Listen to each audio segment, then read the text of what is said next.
కదా మనమే ఎంతమందిని చూసాం. కన్నా లక్ష్మీనారాయణ దగ్గర నుంచి, ఆయన దగ్గర నుంచి, సోమవీరాజు దగ్గర నుంచి, పురంధేశ్వరి మార్చేస్తా ఉంటారు అలా అవసరం అయితే. అదే కదా రాష్ట్ర నాయకత్వాన్ని చివరి నిమిషంలో మారిస్తే ప్రమాదం అని కదా సమస్య. ముందు బండి సంజయ్నే ఇమీడియట్ గా తీసేశారు, ఎన్నికల ముందు మార్చేశారు. దాని వల్ల దెబ్బతిన లేదా? అది ఆ పాఠం వల్ల ఇక్కడ మారింది. ఇక్కడ ముందుగా కాకుండా ఇట్లా ఉంచింది, కొంచెం జాగ్రత్త పడ్డారు. ఆ పని గనక ముందే చేసుంటే బండి సంజయ్ అప్పుడే ఈవిని కూడా తీసేసింది, ఇక్కడ ఈవిని పెట్టింది.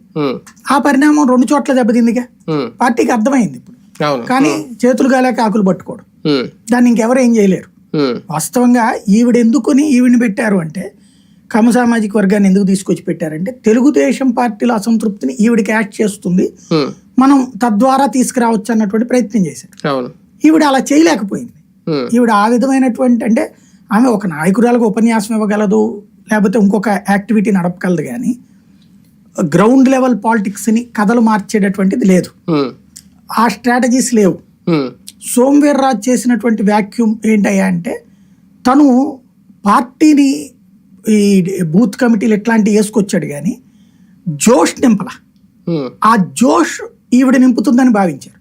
ఈవిడ ఇంకా కంప్లీట్ గా రూటే మార్చేసి తెలుగుదేశంకి జోష్ పెంచింది. ఈ 2 కూడా నాయకత్వపరమైంది. ముందైతే సోమవీర్రాజు కంటే పురంధేశ్వరి బెటర్ అనుకున్నా, పురంధేశ్వరిని చూసాక సోమవీర్రాజు బెటర్ అనుకున్నా.